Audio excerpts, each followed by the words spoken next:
Reimagine your why. Hello and welcome to 18 WJTS in.form. I'm your host, Bill Potter. Joining me in the studio is Mike Steffe, the Executive Director for the Tri-County Y, or what used to be known as the YMCA.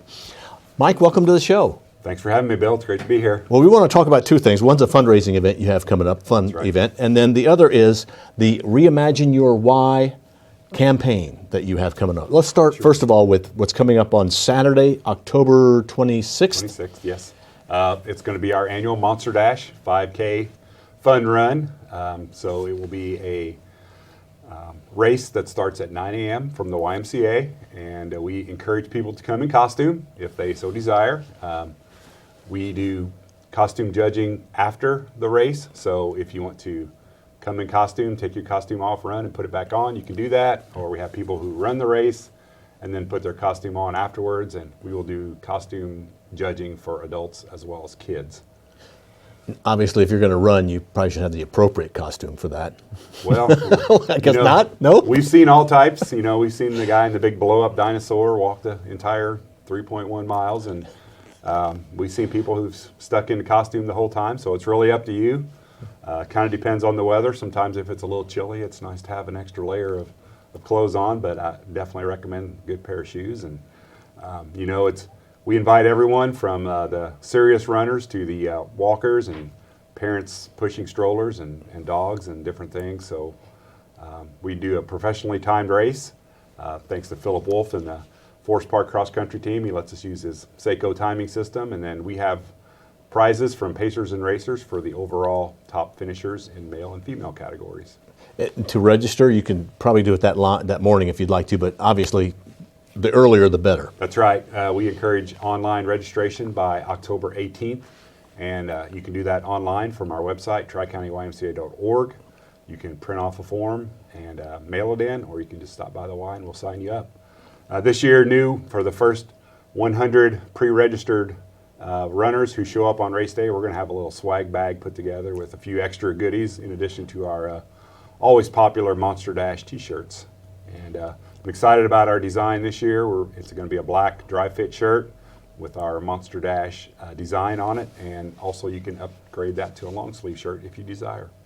The course starts at the Y, ends at the Y? Where does it go? Starts at the Y. We'll take a left out of the Y, go up around the high school, around the Sisters of St. Benedict campus, down Vienna Drive, which is always a good thing, wind through the neighborhoods, and then we'll end up at the Ferdinand Community Center parking lot, just kind of at the end of the trail that walks right up to the Y. So by the time you're done with the race, you're maybe 200 yards away from where you started. Okay, and October 26th is the date for that. That's right, October 26th. It's coming up right around the corner, and we've got a lot registered already, but we're always looking for more. So come on out and help support a good cause. The proceeds from our race go to help with our annual campaign where we award scholarships for our kids in our summer camp and after-school program. And, got a lot of sponsors involved again this year. Springs Valley Bank and Trust, again, is our lead sponsor, but a lot of people who are helping out.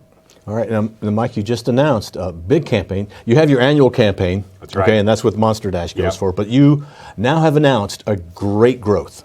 That's right. Our Reimagine Your Why capital campaign, we have announced we're moving into the public phase, so we've already have 1.9 committed to a $2.3 million budget.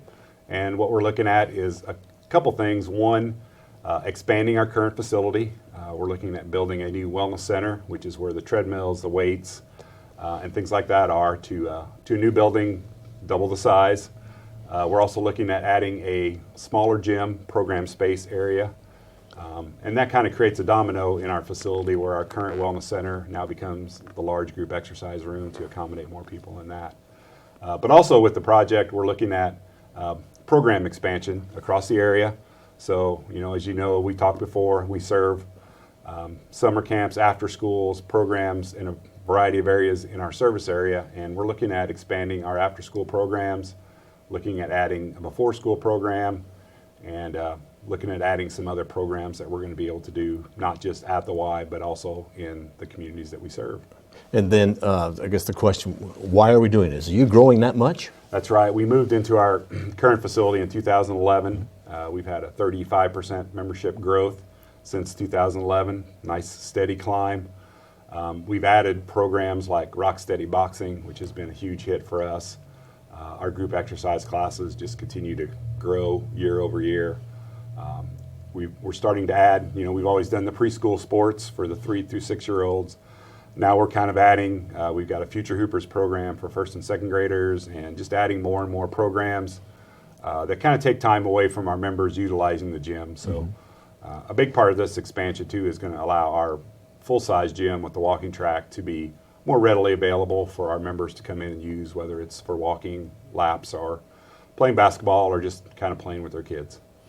And will all of this happen on your current campus? And attached to your new building? Is there going to be a separate building? Yep, it will be attached to our new building, kind of to the north of it. We kind of built the first time in 2011 with expansion in mind, so we've kind of had a little plan for our next steps, and this is going to be phase 2 of that expansion.